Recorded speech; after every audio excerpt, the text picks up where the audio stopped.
pas gentil envers moi. Vraiment, il a été odieux. Au niveau des mots? Ouais.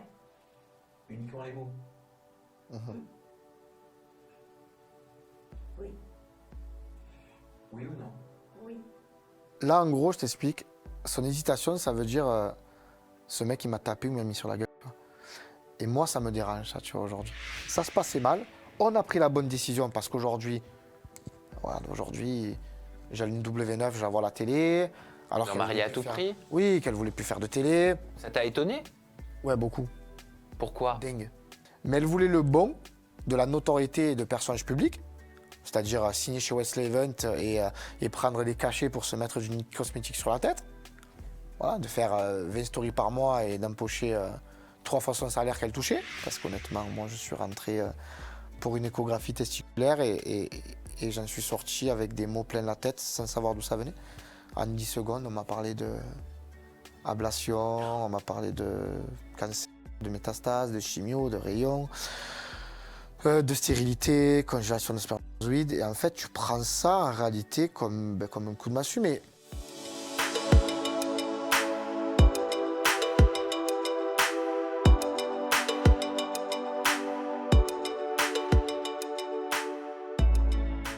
Et bonjour Romain. bonjour Sam, Et comment tu vas Romain? je vais très bien. Et est-ce que j'ai le bon accent ou j'en fais peut-être un petit peu trop? Alors, tu en fais un peu trop et je suis pas marseillais. Oui, mais presque au niveau de Je l'accent. viens de Provence, Ouais. c'est différent. Nous, on fait 3 bis déjà, on n'en fait pas 2, tu vois. Ah oui, donc une chance de plus d'avoir le Covid. De plus. Pour un hypochondriaque comme moi. C'est fabuleux. Romain, je suis ravi de t'accueillir dans cette interview en toute intimité. Romain, tu as participé à la 4e saison de Marié au premier regard.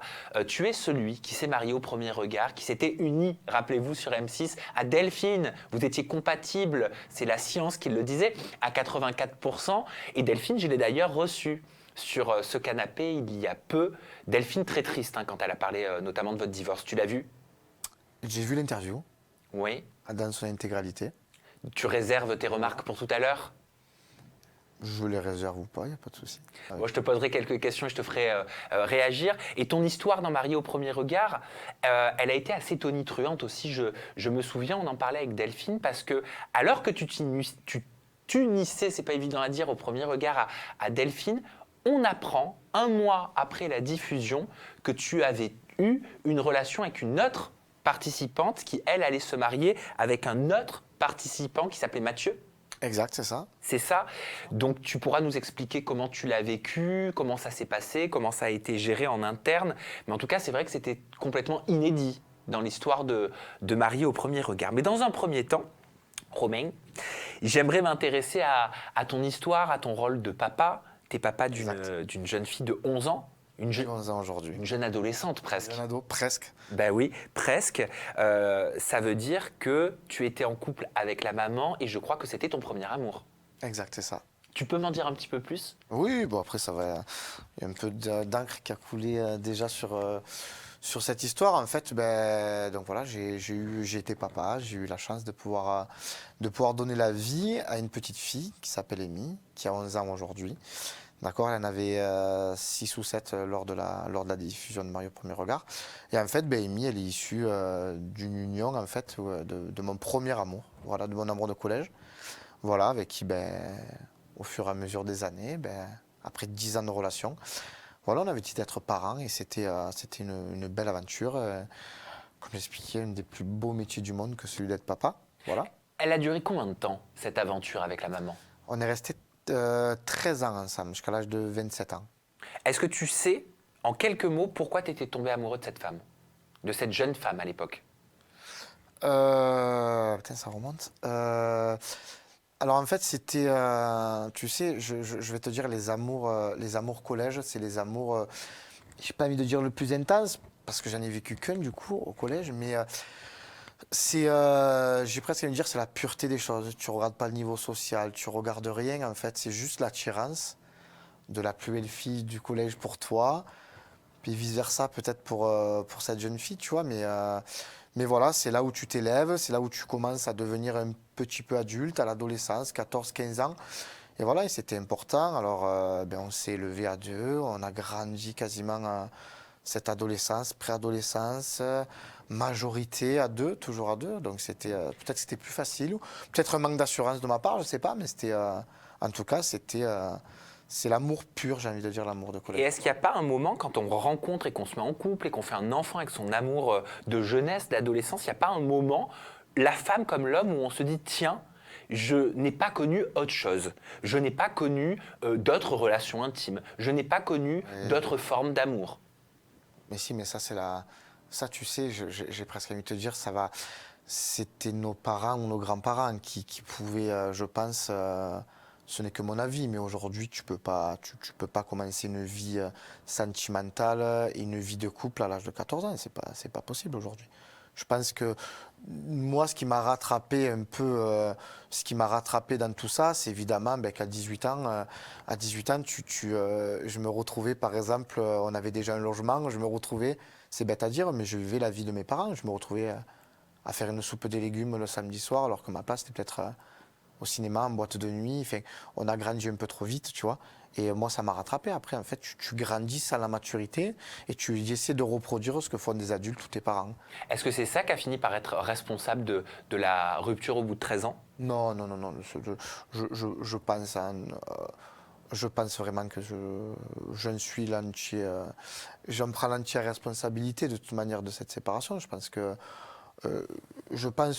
de celle-ci, de cette relation, c'est moi qui l'ai perdue. C'est pas la mère de ma fille qui est partie. Enfin, après, Pourquoi tu l'as perdu? Comment tu l'as perdu? c'est avec n'importe quelle femme, du moment où tu n'en prends pas soin, du moment où tu oublies l'essentiel du couple, c'est-à-dire de pouvoir communiquer, de pouvoir apprécier des choses, passer du temps. Voilà, c'est pas forcément dire je t'aime, c'est pas forcément payer des restaurants. Enfin, je veux dire, on en est, tu vois, c'est pas cette forme d'amour-là, c'est au quotidien, tu vois. T'étais plus démonstratif. Ouais, plus démonstratif, mais j'étais pas dans la vérité, honnêtement. Je pense que j'étais pas dans la vérité du tout. C'est-à-dire? J'étais pas, je pense que je suis une personne que j'aimais, mais je me mentais à moi-même. C'est-à-dire que j'étais pas bien, mais je voulais tout. Je voulais sortir avec les collègues et puis avoir une forme de couple à la maison. On était propriétaire à l'âge de 24 ans. On avait, voilà, c'était un tout en fait, voilà.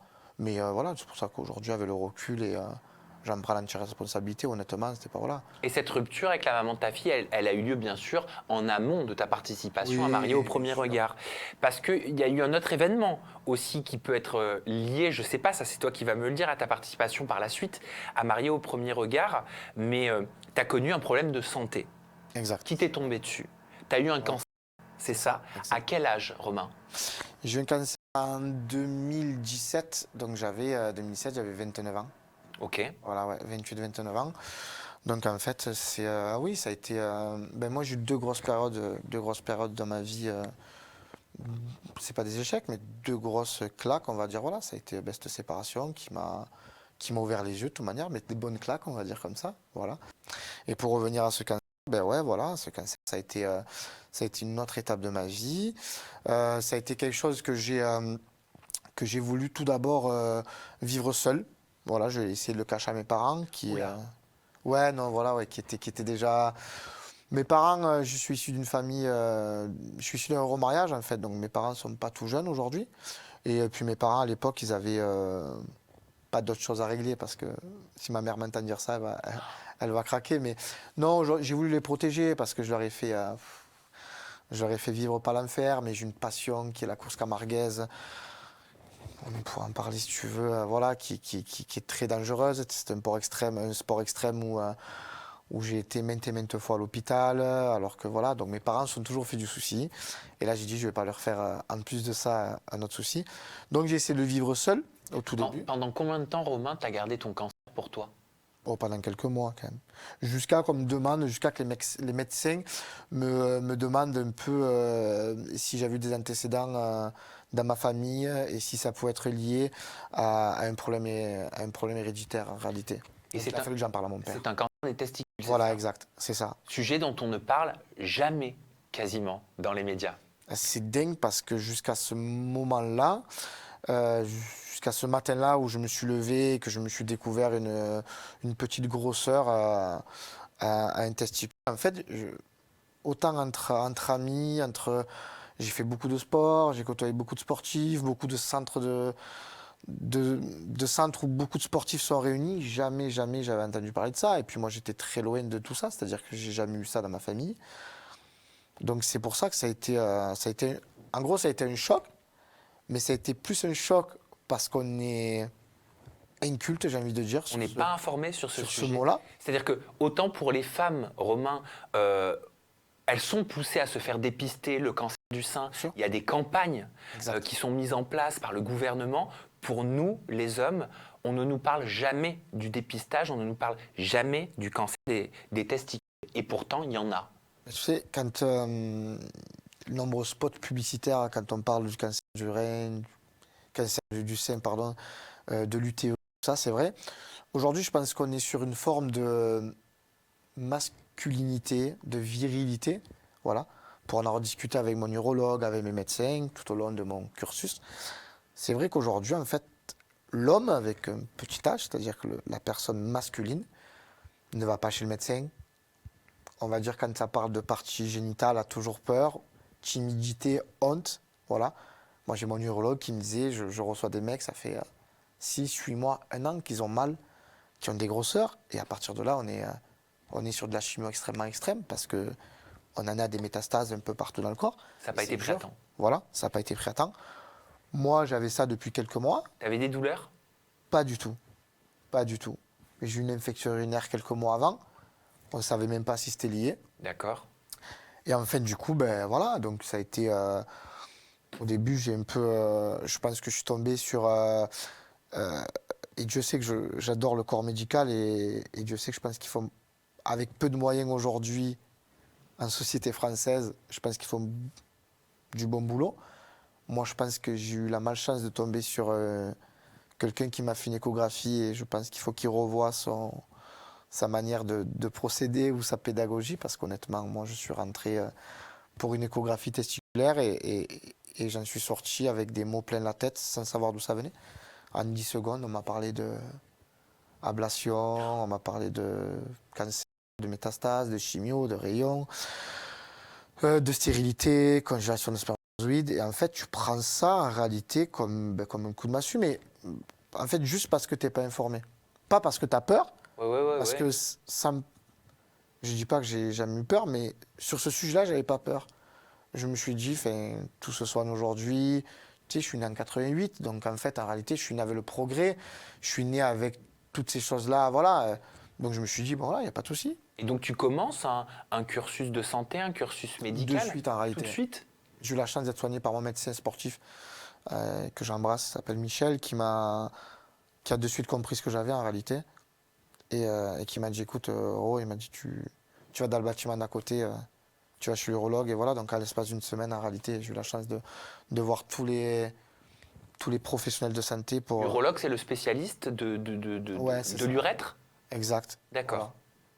Voilà. Donc en fait, j'ai vu ce médecin qui m'a de suite dirigé vers Oncogare, qui est à l'ICG à Carremo, un hôpital nîmois, avec qui j'ai été pris en charge correctement, avec des gens qui ont la pédagogie pour nous expliquer les choses. Et en quoi consiste le traitement?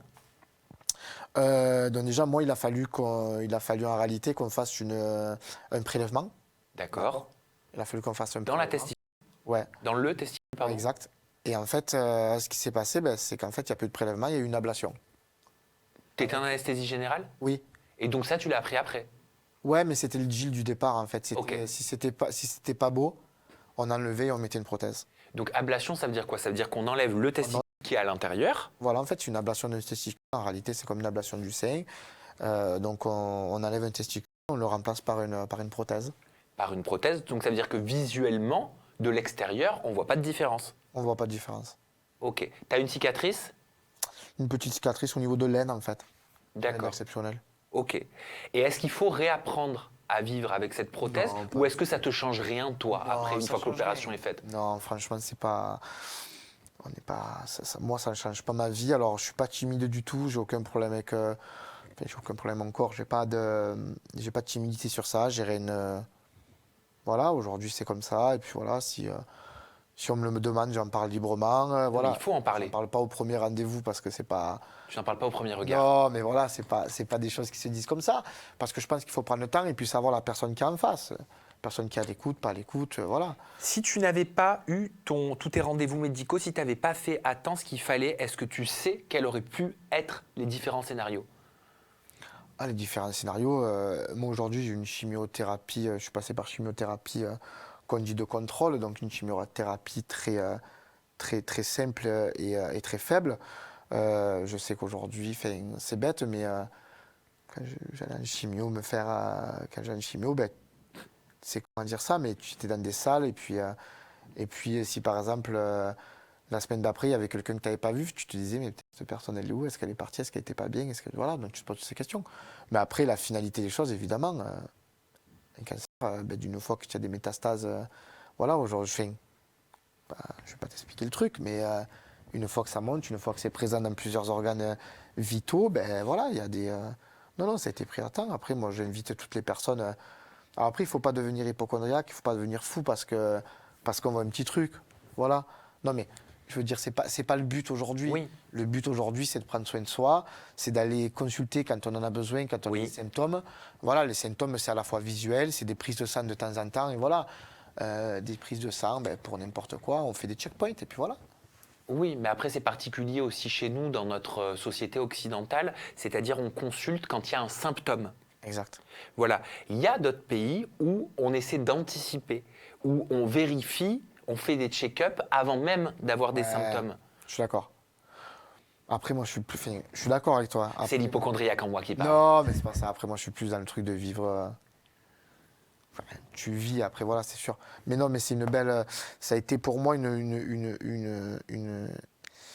belle nouvelle. Ça a été pour moi quelque chose. Voilà, je l'ai pris à temps. Je suis content ce matin-là, alors que je me levais pour aller travailler, d'avoir ouvert mon téléphone, d'avoir marqué grosseur testiculaire et de suite j'ai vu ce qui avait marqué. Je me suis dit, à 10h du matin, je suis parti du travail. J'ai dit à mon patron, écoute, il faut que je parte, là, il se passe ça. J'ai rendez-vous chez mon médecin dans 25 minutes. Voilà, donc. Et tu ne l'avais pas vu avant cette grosseur? Non, je ne l'avais pas vu avant. Non. Et tu n'en as pas parlé dans Marié au premier regard? Non, j'en ai pas parlé. J'en ai pas parlé parce que justement, c'était quelque chose qui est. J'étais toujours suivi à l'époque quand même. Hein. Mais non, parce que pour moi, c'était indépendant de. C'était indépendant et je voulais pas. Tu sais, alors, je veux pas que les gens. C'est pas de la pitié, mais tu vois, qu'ils aient de l'empathie, qu'ils aient tout ça. Tu vois, moi, je suis pas un surhomme. Hein. Je veux dire, des cas testiculaires, il y en a qui se déclarent toutes les minutes. Hein. Et s'il faut, il y en a un aujourd'hui, il y a un homme aujourd'hui qui est devant un médecin, on est en train de lui dire qu'il a un cancer testiculaire. Aujourd'hui, c'est une maladie qui est tellement importante et qu'on en parle tellement pas assez. Si tu veux que moi, voilà, je voulais pas que ça intègre mon aventure en fait.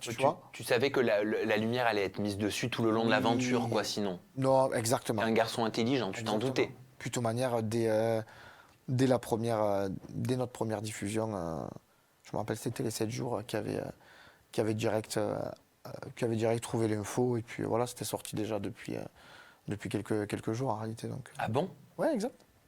Ok, tu l'avais vécu comment ça? Très bien. Oh, tu vis tout très bien. Hein. Ouais. Et d'ailleurs, je suis étonné et puis je les aurais bien invités à en discuter correctement lors de l'interview, tu vois, et pas balancer une info comme ça. Ils t'ont pas contacté? Non, pas du tout. Ok. Mais bon, c'est pas, y a pas de souci. Tu as eu l'occasion d'en parler aujourd'hui. Écoute, ça me fait plaisir de mettre la lumière sur ça.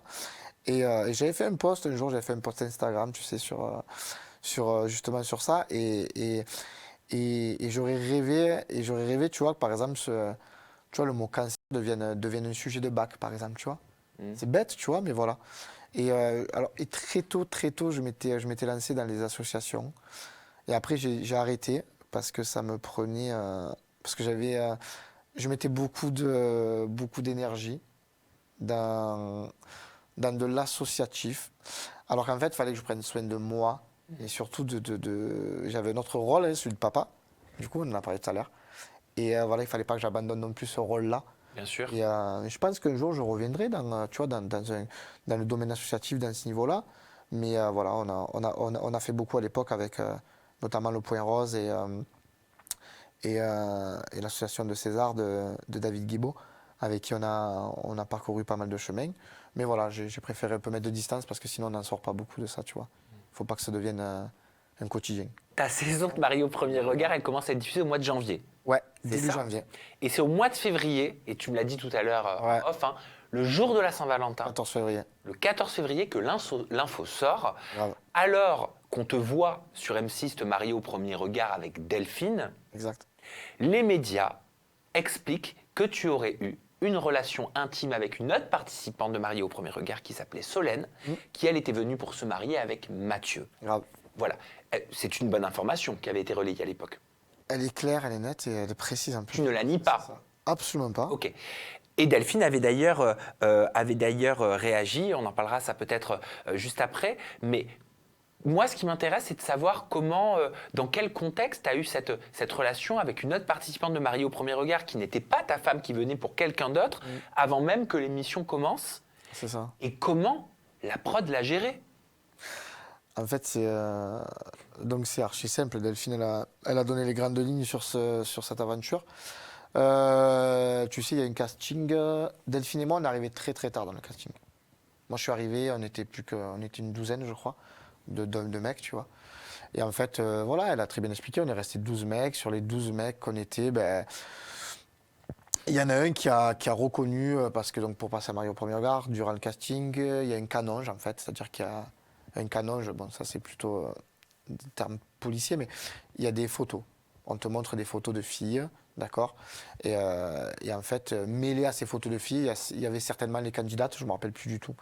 Et en fait, il y a un mec qui reconnaît une fille à l'intérieur qui est de chez lui, de par chez lui, qu'il a sur les réseaux. Puis, il s'avère que c'était Solène. Et à ce moment-là, ce garçon, qui s'appelait Romain d'ailleurs, c'est dingue, qui s'appelait Romain, il saute du casting en fait. Il est plus pris, voilà. Mais il reste quand même dans notre groupe WhatsApp, on avait créé un groupe WhatsApp. Et à un moment donné, il me dit, mais les gars, vous savez que la fille que j'avais reconnue, en fait, elle a été prise parce que je suis en contact avec elle. Puis, elle s'appelle Solène. Donc à partir de là, nous les garçons, on savait très bien qu'il y avait une fille qui s'appelait Solène et qui faisait l'émission. On avait un portrait en réalité. Mais oui, mais qu'est-ce que tu as fait après? C'est toi qui décides d'aller parler, d'enclencher la discussion? Donc ce qui se passe, c'est que ce Romain, en gros, une fois qu'on n'est plus que 6, une fois qu'on est 6 mecs, nous, tu vois, une fois qu'on est les 6, il me dit, mais les gars, elle fait vraiment l'émission, elle fait partie des 6 nanas, tu vois. Et en réalité, quand on tapait son nom, parce qu'on avait son nom et son prénom, en gros, il y avait un numéro de téléphone, tu vois, sur Google, ou il y avait sa fiche perso, en gros, sa fiche professionnelle, pardon. Et quand moi, je sais, quand je me marie, la date de mon mariage, tu vois, lui, en gros, il nous dit, les gars, vous avez vos dates de mariage. Il nous dit, mais cette fille, elle se marie telle date. Et ça tombe pas ma date. Tu vois ce que je veux dire? Donc tu sais que c'est pas celle qui Moi, est je faite pour sais toi. que c'est pas la fille qui se marie à moi, tu vois. Et à partir de là, donc, je sais que c'est pas ma mariée. Je sais qu'elle se marie pas avec moi. Ok. Et putain, je me dis quand même, c'est dingue parce que cette fille, à l'époque, moi, je suis le seul qui suis du Sud. Ils sont tous de Lyon-Franche-Comté. On est bien d'accord? Je suis le seul qui habite en Provence et en Camargue. On est bien d'accord? Pas Marseille, Provence, Camargue. Je tiens vraiment à dire ça. C'est différent. Mais vraiment. Et cette fille, en réalité, sur sa photo de profil, elle avait c'est bête, hein, elle avait un cheval, mais de type Camargue, mais typique de chez nous. Et moi, je me dis, mais c'est pas possible. En fait, tu vois, au départ, je m'étais dit, c'est la fille avec qui je vais me marier. Bref, passons, je te passe les détails. Et c'est moi qui enclenche la discussion. J'ai pas honte à dire, il n'y a pas de souci, j'entends la discussion. Plus au départ pour faire, voilà. Et je lui envoie, texto, donc elle a rien à voir. Je lui envoie, écoute, félicitations pour ton mariage, sauf que je ne suis pas ton marié. Point. Donc je laisse planer le doute. Elle me répond du tac au tac. À l'époque, je travaillais en boîte de nuit à Montpellier. Elle me répond du tac au tac, j'étais sur la route pour partir là-bas. Elle me dit, mais qui t'a dit ça? C'est une info complètement confidentielle, machin et tout. Ben, je lui dis, je suis un marié, mais je ne suis pas le tien. Et en réalité, là où tu vas avoir le vice de tout, c'est qu'elle me dit, alors si tu es un marié, mais que tu n'es pas le mien, j'espère que tu ne t'appelles pas Romain. Oh. En fait, ce qui insinue que ce fameux Romain avait donné nos 6 profils à Solène. D'accord? Donc, elle avait nos 6 photos. D'accord? Et Solène, en réalité, ben, je ne te dis pas qu'elle a eu un crush pour moi sur une photo, quoi que ce soit. Mais quand elle me dit, j'espère que c'est pas Romain, parce qu'en fait, du coup, ça voulait dire que je ne me mariais pas avec elle. Et moi, le lendemain, je lui ai écrit, je lui ai dit, si, en fait, tu m'appelles Romain. Donc là, on s'appelle. On s'appelle longuement, tout ça. Elle me dit, moi, c'est pas normal. Physiquement, je leur avais dit que je voulais quelqu'un comme toi. Et je veux pas que ce soit Mathieu, parce qu'elle savait la date de mariage de Mathieu. Bon, bref, donc à l'arrivée, on se voit. Un lundi, on se voit. Donc je te dis, c'était un lundi. Lundi qui suit, on se voit. On passe une journée ensemble. On va à la plage, on passe une journée ensemble. Très bonne journée, très cultivée. Feeling passe très bien. Mais on se marie dans un mois. Ok. Il se passe un bisou devant la voiture et encore, je ne me rappelle même plus, mais un bisou devant la voiture, on se quitte. Le lendemain, elle appelle, parce que moi je te dis, je vais être très, très transparent là. Le lendemain, elle appelle la prod. Elle leur dit voilà, je vous avertis. Je viens de passer la journée avec Romain Gros. Romain marié au premier regard. Mon nom de famille c'est Gros, comme ça c'est viré. Et elle dit je viens de passer. Donc je vous le dis, ou je me marie avec lui, ou je ne me marie pas. Ma journaliste, elle m'appelle, elle me dit tu fais quoi là? Je me dis quoi? Elle me dit mais tu es en train de foutre une émission en l'air là.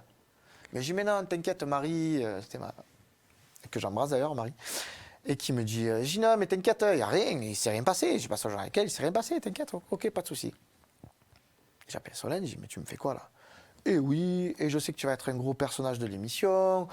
Moi, de toute manière, j'ai rien à voir avec les autres. Nani, je dis non, mais non, stop. Et là, toute la journée, je reçois des messages de la prod, Romain, reste tranquille, arrête de contacter Solène, ne la contacte plus. Je dis ok, ça va, pas de souci. Solène qui m'appelle, qui me dit et elle habitait un peu loin de chez moi, 70 km de chez moi, tu vois. Putain, j'appelle mon meilleur ami, je dis oh, gros, s'il m'arrive un truc de fou, il m'arrive ça et ça. Et bon, je dis à Solène, écoute Solène, j'ai dit on va régler le problème, tu es où? Elle me dit chez moi. Et je vais chez elle. Je me rappellerai toute ma vie, je porte à manger, je vais chercher sushi, je vais chez elle. Et j'écoute, Solène, tu es en train de... Honnêtement, viens, on vit l'aventure, comme on a à la vivre, et voilà. Bon. Je reste chez elle, on a une aventure. Ok, on a une aventure d'un soir. On a une aventure. Le lendemain, je travaillais, je pars travailler. Et là, je reçois un message de Solène. Écoute, Romain, c'est passé ce qui se passait, faisons notre aventure. Et chacun de notre côté. Puis si en réalité on est fait l'un pour l'autre, on se retrouvera. Et puis voilà. Bah, ok, cool. Donc vous étiez tous les deux sur la même longueur d'onde à ce moment-là. Ben ouais. Mais moi je me dis ok, cool. Enfin voilà, ok, d'accord. J'ai une aventure avec une fille qui fait l'émission. C'est pas commun, je vous l'accorde. J'ai fait de la merde. Ok, pas de souci. Mais à l'arrivée, il y a pas de souci. Oui, elle rencontre Mathieu, tu rencontres Delphine Voilà. au premier regard et se fait ce qui devait se passer. Parce que là, je te le dis, là, après l'interview de Delphine, je passe un peu pour le mec, nanana. J'espère que les 5 là, qui ont fait l'aventure avec moi, ils n'ont pas fait vœu de chasteté pendant 2 mois, tu vois l'histoire? Qu'est-ce que tu veux dire? Je veux dire que les mecs, ils n'ont pas attendu de se marier. Nous, on avait un groupe WhatsApp, là. Il y en a, ils sont pas allés... Ils ont eu des aventures, enfin, je veux dire... Bon, mecs, parlons français, tu veux dire que les 2 mois qui ont précédé les mariages, ils ont couché? tu crois pas qu'ils sont tirés sur le nœud pendant 2 mois, les mecs? Oui, mais pas avec, Voilà. pas avec des participants oui, de l'émission. tant pis pour eux, qu'est-ce que tu Mais veux pas que je avec te des dise, participants de Oui, l'émission. certes, ok. Mais il faut savoir que, par exemple, en plus de ça, dans l'émission, quand même, il y en avait une, c'était l'ex d'un mec. Ça aussi, Elodie, il y a une Elodie qui s'est mariée, c'était l'ex d'Adrien. Et qu'est-ce que tu as essayé que... Voilà, bon, bref. De toute façon. Mais comment la prod gère tout ça? Et pourquoi, attends, comment ça fuite en février, 1 mois et demi après la diff? Donc là, c'est énorme ce qui se passe. Donc avec Delphine, bon, tout se passe bien, on se marie, tout se passe bien. Solène, elle passe un très mauvais mariage. Bon, moi, je sais qu'après tout ça, elle passe un très mauvais mariage. Elle avoue tout à Mathieu. Elle lui avoue tout en voyage de noces. Là, c'est le bordel. La production m'appelle, elle me dit mais Romain, t'as fait de la merde, tout ça. Et moi, je dis mais votre émission, je la fais pas. Moi, j'ai dit votre émission, je la fais pas. Vous m'avez gavé. Vous m'avez gavé, je la fais pas. C'est bon. Il se passe une histoire. C'est pas des dingueries de fou, mais c'est bon. Ok, ça va. On étouffe l'affaire, je t'avertis, voilà. Mais c'est Et pas moi, filmé le fait qu'elle en parle à Romain? Parce qu'on l'a pas vu tout ça. À Mathieu. À Mathieu, pardon. Non, c'est pas filmé. Mais moi, par contre, moi, Je leur donne une semaine pour donner ma réponse. Je voulais plus faire l'émission. Et c'est moi qui ai dit, dans une semaine, je te contacte et je te dis si je fais l'émission ou pas. Je t'assure. Moi, c'était pas une semaine, c'était 3 jours. Parce que j'ai dit, moi, vous me gonflez, j'ai pas besoin de marier au premier regard. Enfin, je veux dire, voilà. Ok, d'accord. Allez, c'est pas commun. Oui, mais comment ça a fuité? Alors, l'histoire, c'est que Mathieu, d'après la production, lui, il avait menacé la prod de tout dire, de tout balancer. Voilà. Lui, c'était genre la loi du talion, c'était genre l'ancien militaire, nanani, nanana, bon, bref, passons. Et en fait, la prod m'appelle et me dit, bon, Romain, écoute, maintenant que tu t'es marié et tout ça, qu'est-ce qu'on fait? Je dis, mais moi, c'est interdit. Ça, je le filme pas, je vous le donne pas. C'est-à-dire, il voulait le jouer à l'antenne? Le jouer, il voulait filmer pendant que je l'annonce à Delphine. Ah, ok. Ah bah oui. C'était vendeur à l'histoire. Mais Netflix, le truc. Mais en fait, non. Donc, du coup, moi, je leur dis, écoutez, si vous voulez, on est en voyage de noces. Et moi, c'était important pour moi d'être transparent avec Delphine du début à la fin. Donc, en fait, je lui annonce, quand on est en voyage de noces, on est à Marrakech, je lui annonce là-bas. J'ai interdiction qu'on rentre à Marseille sans lui avoir dit, parce qu'en cas, si on rentre à Marseille, je lui dis pas. Enfin, tu vois ce que je veux dire? On va rester dans le DJ et je vais pas lui dire. Donc, je lui annonce, en fait. Je dis, voilà, je lui écoute. Je lui dis, il est arrivé ça, ça, ça et ça. Bon, ça va qu'on était avec une journaliste qui était exceptionnelle, où elle a pu se confier, où on a pu simplement être... j'ai été transparent avec tout ça. Alors après, je le comprends qu'elle est mal pris, franchement. À l'inverse, j'aurais pété un plomb. Je te dis la vérité. Moi, elle m'annonce qu'elle a eu une aventure ou qu'elle a couché avec un participant, j'aurais pété un plomb. Donc sa réaction, tu la comprends? Mais bien sûr, je la comprends. Mais toutes les femmes auraient été... Surtout Delphine, qui, pour moi... pour moi, Delphine, je pense que ça a été l'une des candidates qui l'a fait le plus sincère possible, je pense, tu vois. Je pense que c'est vraiment une amoureuse de l'amour, cette fille, tu vois. Mais tu ne m'as pas répondu, Romain. Moi. Comment ça a fuité? Alors, Qui l'a fait fuiter? Alors. Moi, je veux qui? alors, la prod s'est défendue, parce qu'il faut savoir, quand ça fuite, on est le 14 février, avec Delphine, on est toujours ensemble, on est en pleine diffusion, et je rentre un soir du travail, elle est devant la baie vitrée comme ça, et là, elle doit regarder quelque chose d'intéressant à la télé, tu vois. Moi, je rentre, je dis, oh, ça va? Elle me dit, ouais, ça va bien. Elle me dit, regarde, TPMP, ma photo, celle de Delphine, celle de Solène. Et là, il y avait marqué, genre, Romain. Je crois que Castaldi, à l'époque, dit, c'est pas Mario au premier regard, c'est Mario au premier con. Ou quelque chose comme ça, tu vois. C'était un peu tourné de cette manière-là. Elle, Solène Pusher, elle est passée pour la Caten Service. De toute manière, elle, son aventure, ça. Alors qu'elle y est strictement pour rien. Ben ouais, elle est strictement pour rien. Après, bon, on est deux pour faire les choses, tu vois. Oui. Mais après, moi, c'est vrai que je suis l'investigateur. C'est moi qui ai envoyé un texto. Je suis d'accord avec toi. Voilà, ben, c'est fait comme ça. Et voilà, donc après, ben, évidemment, donc Delphine, elle a mal pris parce que ça sortait publiquement, tu vois. Bien sûr, Alors mais moi, qui l'a fait alors moi, fuiter? je suspecte lourdement la prod. De toute manière, je vais être très honnête avec toi. Après, on peut me dire que ça les dessert pas du tout, tu vois. Ça faisait parler, en bien ou en mal, ça faisait parler quand même Mario au premier regard, tu vois. Donc je pense qu'ils étaient peut-être obligés parce que Mathieu était un peu aigri, je le comprends, tu vois. Lui aussi, son aventure, elle a été gâchée. Tu vois, elle a été gâchée par ça. Et de toute manière, il avait dit qu'il ferait sortir. Donc, bon, écoute, moi, je pense que ça a servi à tout le monde que ça sorte.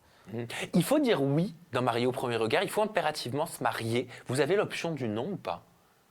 Alors, l'option du non, on est obligé à rien. C'est-à-dire qu'il ne t'oblige à rien.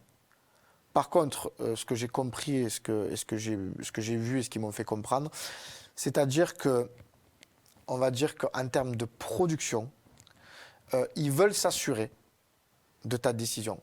Ils veulent s'assurer que tu dises oui, dans le sens où ils veulent tout contrôler. Et même si tu dis non, ils veulent que ce soit contrôlé. Donc, Ok. si tu veux, de dire non le jour du mariage sans qu'ils le sachent, tu peux pas. C'est-à-dire qu'en réalité, ils seraient tellement pris au dépourvu. Et oui, parce que derrière, il y a l'organisation de la cérémonie du mariage avec les familles. Il y a le voyage de noces qui a dû certainement être déjà réservé. Et ça, tu mets au chômage des caméramans, tu mets au chômage des journalistes, tu mets au chômage des régisseurs. Tout ça, ça compte au niveau Budget. Donc il faut dire oui, il faut que le candidat à MAPR dise oui, ou alors qu'il dise non, mais que la prod soit au courant et le prévoit. je pense. Ouais. Jusqu'au dernier moment, qu'est-ce qui serait qu'est-ce qui ferait que tu dises non et si elle te plaît pas, et tu nous as dit que toi, tu aimais les brunes un peu typées méditerranéennes, et si elle est blonde et tout ça. Je dis, non, mais moi, j'ai un type de femme, enfin, un type de femme.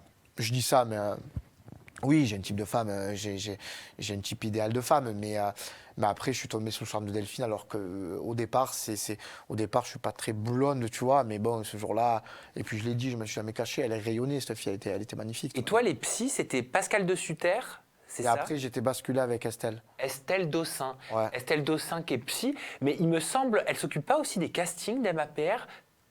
On la voit, Estelle Dossin, Estelle, on la voit pendant les castings, on est obligé, enfin, c'est eux qui choisissent quand même un minimum, hein. Attention, là, tu mets en relation deux personnes, ils passent une nuit ensemble, il ne faut pas mettre des gens... Eh ben, je te propose de te faire réagir à quelques extraits vidéo Ouais. de l'interview de Delphine. C'est la vidéo numéro 2, petite indication pour la régie. La régie. régie. Delphine parle de son coup de cœur qu'elle a eu pour toi. Tu me diras si c'était partagé, regarde. Quand je l'ai découvert, il y a eu le coup de foudre. Vraiment. Avec Romain, c'était très fort d'entrée. Très très belle histoire, qui s'est très très mal terminée aussi, mais je regrette rien. Est-ce que toi aussi, tu regrettes rien? Est-ce que toi aussi, tu as eu un très fort coup de cœur d'entrée? J'ai toujours dit, tu vois, je ne me suis jamais caché, et je te le disais juste avant l'extrait, Delphine, ça a été un coup de cœur, et c'est surtout que ça a été... je ne sais pas si... heureusement que Mario au premier regard peut me faire rencontrer quelqu'un comme Delphine, qui peut-être au premier abord ou dans une soirée ou dans la rue, je ne me serais pas retourné, tu vois ce que je veux dire?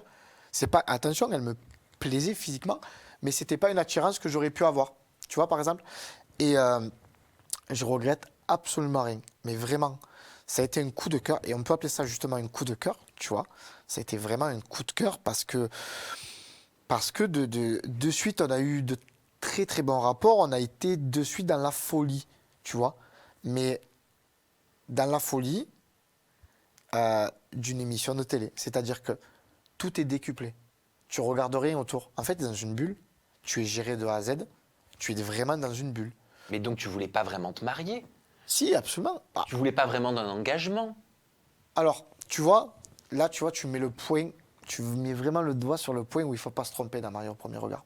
Tu sais pourquoi Mario au premier regard, ça fait beaucoup de défauts à beaucoup de couples? Il faut oublier l'aspect d'être marié. Il fallait le prendre, cette émission, comme une rencontre. Et tu vois, par exemple, Delphine, l'aspect qu'on soit marié, le fait d'avoir un anneau, le fait qu'on soit unis, ben, quand on s'est rencontrés, quand on est rentrés voyager noces, il fallait tous les soirs dormir ensemble. Il fallait tout faire ensemble comme un couple marié. Sauf qu'un couple marié, il ne se marie pas au bout d'un mois. Tu vois ce que je veux dire? Il aurait fallu qu'on le prenne comme si tu te rencontres dans une soirée, tu vois. Mais alors, dans ce cas-là, ça veut dire que l'émission, elle met à mal les candidats. Parce que tous les codes du mariage sont repris, comme tu viens de le dire. L'anneau, Ouais. la cérémonie, Ouais. les familles, le champagne, le repas, le voyage de noces, l'engagement. C'est pas une rencontre qu'on nous vend, c'est un mariage. Ouais, mais tu maries deux personnes qui ne se connaissent pas. Ça, c'est très beau. Ben, tous les mariages sont magnifiques, hein. Moi, je vois que des extraits parce que je ne regarde pas. Tous les mariages sont magnifiques. Toutes les femmes sont magnifiques. Tous les mecs ont leur charme. Tu vois ce que je veux te dire? Ça, c'est beau. C'est magnifique. Mais comme je t'ai expliqué en off tout à l'heure, tu vas mettre deux personnes qui ne se connaissent pas ensemble et tu vas leur dire à partir de maintenant, vous allez tout oublier et vous allez vivre ensemble tous les jours, comme un couple marié, nani, nana. Bah oui, parce que ça s'appelle marié au premier regard. Oui. Et en parlant d'engagement, Ouais, vas-y. Romain, je te propose de découvrir les propos Vas-y. de Delphine. Tu pourras réagir. C'est un sujet intéressant, l'engagement dans Marié au premier regard. Grave. Ça va plus trop bien là de lui. C'est-à-dire que tu estimes qu'il y avait plus de points de divergence avec du recul? Ah oui, oui. Bah, sur les points importants de la vie, oui. Ouais. Lesquels, par exemple? L'engagement d'habiter ensemble, l'engagement d'avoir un autre enfant, l'engagement de se rapprocher, l'engagement de faire une vie commune. C'est-à-dire qu'il te faisait tarder pour la vie en couple? Ouais. Elle m'expliquait qu'il y avait beaucoup de signes, quoi. Elle voulait visiter un appartement, t'étais jamais disponible. Un petit peu ce que tu disais tout à l'heure en introduction. Ça va être à toi hein, de répondre. Hein. Mais j'essaie de faire le parallèle. Tu disais que que lors de ton premier amour, t'avais été, par la suite, t'avais manqué un petit peu de présence, tu vois. Et c'est ce qu'elle me disait aussi. Au final, l'engagement ne te fait pas peur? Alors, je ne sais pas, tu vois, si c'est l'engagement qui me fait peur, mais bon, là, cette période-là, quand même, on était en plein Covid, enfin, je veux dire, il n'y a rien qui justifie tout ça. Mais, tu sais, il y a un ami à moi qui m'a sorti une anecdote il n'y a pas si longtemps que ça, et je vais y faire honneur. Il m'a dit, tu sais, pour connaître réellement une personne, il faut manger 1 kilo de sel ensemble. Tu vois ce que je veux te dire? C'est-à-dire qu'en réalité, pour connaître une personne et pour pouvoir avoir ce genre d'engagement, prendre un appartement, prendre une maison, tu vois. Avoir un enfant. Avoir un enfant, tu vois. Moi, je l'ai fait, ça, avec une personne que j'ai côtoyée pendant 14 ans ou 13 ans, tu vois. Et la finalité de la chose, ça a conclu une séparation. Donc, pour ne pas reproduire les mêmes erreurs dans la vie, et c'est ce que je t'expliquais tout à l'heure, c'est-à-dire que quand tu veux changer le résultat de quelque chose, il faut changer son processus. Voilà. Donc, nous deux, on a essayé un autre processus, d'accord? On est passé par Mario au premier regard. Non, au niveau de l'engagement, je pense que, heureusement qu'on n'est pas allé jusqu'à là. On s'est connus dans une émission de télé, d'accord? Ce qui nous a fait aussi défaut, c'est cette médiatisation, le fait d'être personnage public, d'accord? Honnêtement, ça a été compliqué pour nous. Oui, mais si, pardon Romain, mais si elle te correspondait, Delphine, à 86%, je ne sais plus combien là, votre compatibilité amoureuse selon la science, t'aurais eu envie de visiter un appartement? T'aurais eu envie de vivre avec elle? T'aurais eu envie de lui apporter son pain au chocolat ou son croissant le matin? Si c'était la femme de ma vie, c'est moi qui aurais pris les devants pour aller visiter un appartement. Tu vois ce que je veux te dire? Mais c'était peut-être tout simplement pas la bonne faite pour toi et t'étais pas le bon fait pour elle. Mais c'est certain, mais c'est pas peut-être, c'est sûr, parce qu'aujourd'hui on n'est plus ensemble. Enfin, tu sais, je crois aux âmes sœurs, tu vois ce que je veux dire? Je crois vraiment qu'on est fait. Je crois qu'on est fait pour aimer plusieurs personnes dans la vie. Je pense que de toute manière, tant qu'on évolue, nos sentiments évoluent et la vie évolue. Tu vois, aujourd'hui, il y a tout qui évolue. Tu vois, dans le monde aujourd'hui, il y a tout qui évolue. La place de la femme évolue, la manière de gérer une entreprise évolue, le management évolue, tout évolue aujourd'hui. L'éducation des enfants évolue. Mais si tu restes plongé comme étaient nos parents ou comme ça, tu n'avances pas dans ta vie. Donc voilà, donc tout évolue. Et évidemment, les sentiments évoluent, la manière de se comporter évolue. Donc voilà, donc c'est juste qu'on n'était pas fait l'un pour l'autre. Après Delphine, je te dis tout à l'heure, c'est une amoureuse de l'amour. Je pense qu'elle a été très très déçue. Et j'ai fait partie de ces mecs-là qui certainement l'ont blessée. Et j'en suis désolé, tu vois. Mais moi, je changerai à rien tout ce qui s'est passé. Et est-ce que tu comprends, Romain, qu'elle t'ait trouvé, c'est son sentiment à elle, odieux sur la fin de la relation? Regarde. Après, c'est vrai qu'on n'était pas d'accord sur beaucoup de choses, on se disputait beaucoup. Il n'était pas gentil envers moi, vraiment, il a été odieux. Au niveau des mots? Ouais. Uniquement les mots? Oui. Oui ou non? Oui. Et après, voilà, c'était pas... Alors, c'est une séquence qui a été beaucoup commentée de par son hésitation. Grave. Tu vois, moi, c'est quelque chose qui m'a choqué aussi. C'est ce qui m'a choqué. Ça m'a choqué parce que dans son hésitation, en réalité, tu vois, ça... En gros, comme quoi, tu vois, il n'y a pas besoin de parler, des fois, juste la gestuelle et la manière de réagir explique beaucoup de mots. Là, en gros, je t'explique, son hésitation, ça veut dire ce mec, il m'a tapé ou m'a mis sur la gueule. Et moi, ça me dérange, ça, tu vois, aujourd'hui. Ça me dérange énormément parce qu'on a eu des disputes et je pense que dans les relations, autant on peut être fort en amour, tu vois, autant on peut aussi être fort pour se détruire, tu vois. Et j'ai certainement eu des mots pas très gentils. Je pense qu'elle en a eu aussi qui m'ont pas fait plaisir, d'accord. Après, au-delà de ça, il s'est jamais rien passé. Et je vais pas me justifier plus que ça parce que je pense que aujourd'hui, se justifier dans des discours des droits de la femme et tout ça montrerait ou montrerait pas une certaine culpabilité. Je m'en fous, je m'en tamponne. Mais pourquoi cette hésitation? Comment toi Honnêtement, tu l'as comprise? Alors, j'arrive pas à le comprendre. Je la vois déboussolée quand elle parle de Ça a été dur, la rupture a été terrible. Je ne me rappelle plus ces mots. Alors, soit elle se remémore des mots et des phrases et des actes où ça n'a pas été très très beau et elle en est tellement touchée qu'elle perd parole. J'en sais rien, honnêtement. Mais moi, c'est ce qui m'a aussi choqué dans l'interview, tu vois. Ouais, c'est ce qui a choqué le public. Ouais, qui a choqué J'ai l'impression le public. qu'elle cache qu'il la battait. Ouais, voilà. J'ai l'impression qu'il n'y avait pas que des mots. Je pense qu'on ne sait pas tout de l'histoire avec Romain. Elle semble traumatisée. Bon, après, ça, c'est des interprétations sur la base de suppositions, Ouais, bon, après, tu sais, les d'une interventions. hésitation. Ouais, puis après, tu sais, je suis pas, enfin, je vais pas polémiquer là-dessus, je vais pas m'amuser à me défendre. Honnêtement, je suis pas, enfin, c'est pas que je suis pas là pour ça, je suis là pour t'expliquer on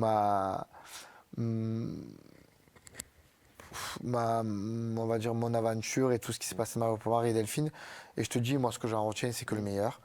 On a passé de très très bons moments. On a été, enfin, quand je me rappelle les débuts, les premières nuits où on faisait que parler, que rire et tout ça, et je vais retenir ça. Et de toute manière, il faut retenir que ça dans les relations parce que sinon, tu n'avances pas dans la vie, tu vois.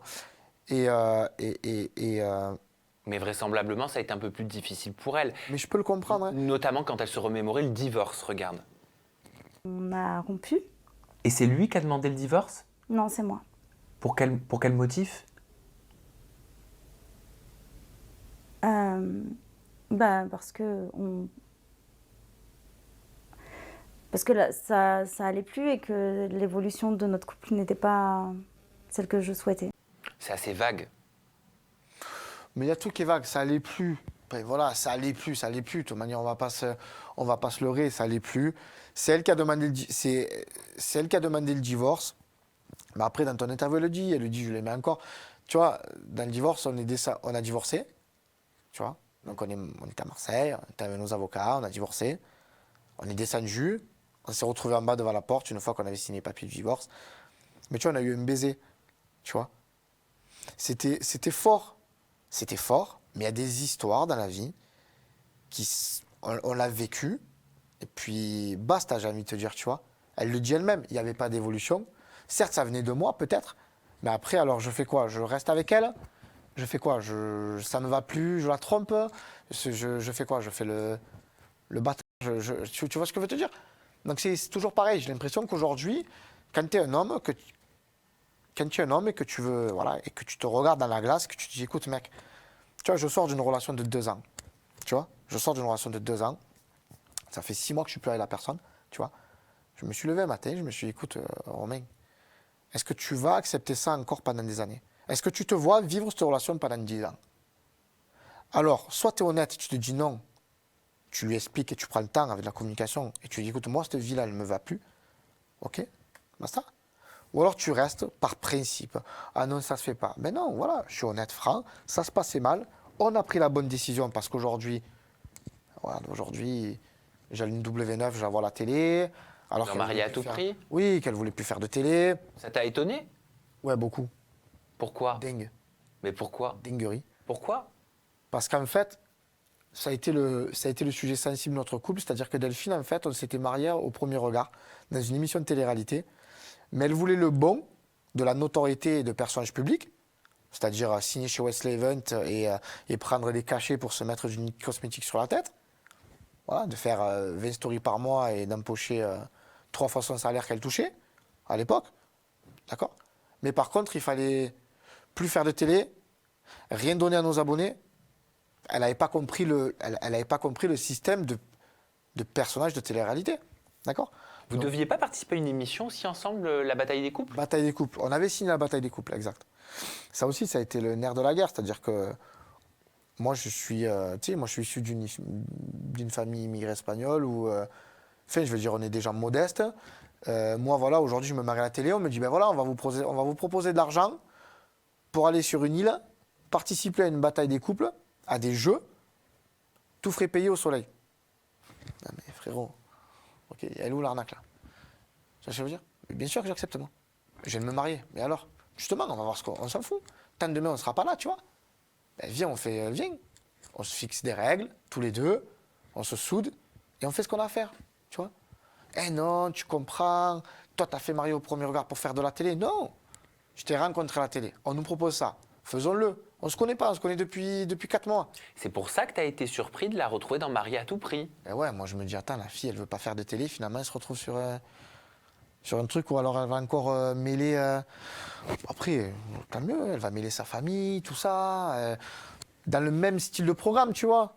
Dans le même style de programme, tu vois. Elle a aussi relooké sa maman sur une autre chaîne, tu vois, sur M6. Ok, pas de problème Delphine. Mais alors tu fais quoi? Moi, tu veux plus faire de télé avec moi? Et après, aujourd'hui, c'est quoi? Ou alors tu veux montrer ta tête à la télé parce que tu as une vie professionnelle qui fait que tu veux te donner de la pub ou des trucs, tu vois, peut-être. Mais aujourd'hui, j'ai pas Peut-être qu'elle compris. recherchait en toi la sécurité, la stabilité, le sérieux et pouvoir se poser en se disant « Ok, c'est bon, j'ai fait ça, on passe à autre chose, maintenant on vit notre vie heureux. » Mais que comme elle l'a perdu, bah, elle se dit « Bon, bah, Ouais, mais dans ce cas-là, je suis toute seule, je vais faire cette expérience. » Je sais pas, hein. je sais pas, je parlais pas à sa place. Moi, voilà, je te dis honnêtement. non plus, hein, je suppose. Je garde tout ça. Après, oui, ça me fait. C'est même pas de la peine parce que ça ferait. Je peux pas dire ça. Ouais, aujourd'hui, ça m'embête un peu de l'avoir sur le canapé dans cet état-là. Et parce que j'en suis en partie le responsable, tu vois. Je sais pas ce qui s'est passé avec son mec, je sais pas. Il a largué par note vocale voilà. après Mariée à tout prix, après la diffusion. Oui, voilà, bon, mais ça montre. C'est difficile. Oui, je peux comprendre pourquoi. Mais voilà, moi, aujourd'hui, j'en garde une belle expérience. C'est une belle personne au fond d'elle. On n'était pas compatibles, voilà. Et voilà, je ne dis pas que les experts sont trompés, mais finalement, ça prouve que voilà. Et puis, de toute manière, les taux de réussite à Mariée au premier regard prouvent que finalement, la science, regarde, on vient d'apprendre il n'y a pas si longtemps que Charline et Vivien de la saison avant nous se séparent, alors qu'ils ont eu un enfant après Mariée au premier regard et tout ça, tu vois. Donc, à un moment donné, je sais pas. Et de ton côté, Ouais, il y a un gros projet professionnel qui a grave. pris forme parce que tu as pris la direction d'une brasserie à Mossane. Exact. C'est tout récent. Tout récent. Et tu vois, quand je dis qu'il ne faut pas rester dans sa zone de confort et qu'il faut parfois aller de l'avant et pouvoir voir d'autres ambitions dans la vie. Donc ouais, je suis heureux. J'ai annoncé ça sur les réseaux il y a quelques jours. En fait, voilà, une belle brasserie provençale en réalité. Voilà, donc on est placé sur un très beau petit village de Provence qui s'appelle Mossane-les-Alpilles. Et voilà, je suis fier de l'équipe qu'on est. Je suis content. Je me mets à 3000% dans ces nouvelles fonctions. J'étais déjà resté près de 10 ans dans une même entreprise où à l'époque j'étais poissonnier, caviste. Voilà, dans le même village. Donc, du coup, je retrouve ma clientèle, donc c'est cool. Et voilà, donc écoutez, je suis ravi, puis je serai ravi d'accueillir toutes les personnes qui ont envie de profiter du soleil au son des cigales. Et ben voilà, si vous voulez découvrir une brasserie provençale Avec grand plaisir. et rencontrer Romain, et ben ça pourra se faire du côté de Mossane, c'est ça? Exact, Mossane-les-Alpilles. Les Alpilles. Voilà, exact. Romain, merci pour Merci tes à toi, confidences Sam. en toute intimité Ouais. et des confidences même pour le coup intimes. J'ai trouvé très important de parler notamment du sujet lié au problème de santé que tu as eu, qui est le cancer testiculaire. C'est un sujet dont on ne parle pas et je te remercie pour ça. Pas de souci. Figure-toi que moi, j'avais communiqué là-dessus il y a quelques mois. J'avais fait une échographie et je l'avais dit parce que je m'étais fait la réflexion. Je m'étais dit, tiens, on n'en parle jamais pour les hommes et on devrait, nous aussi, aller... on devrait vérifier. Nous aussi, tu vois. Le corps est une machine et il faut en prendre soin. Comme toute machine, il faut vraiment en prendre soin. Il ne faut pas devenir hypocondriaque ou fou non plus. Mais de temps en temps, il ne faut pas avoir peur. Je pense qu'aujourd'hui, on a vraiment de quoi soigner tout ce qu'il faut. Et voilà, du moment que c'est pris à temps, c'est toujours le temps. Tu vois, on parlait du temps dans les couples, du temps dans la séparation. Ben là, il faut tout prendre en temps. Merci Romain, on te retrouve sur tes réseaux sociaux, ton compte Avec Instagram, plaisir. c'est Romain-MAPR4-off. Nous, on se retrouve très prochainement avec de nouvelles histoires en toute intimité. D'ici là, prenez soin de vous et n'hésitez pas à dire aux personnes que vous aimez, que vous les aimez fort. Bye bye.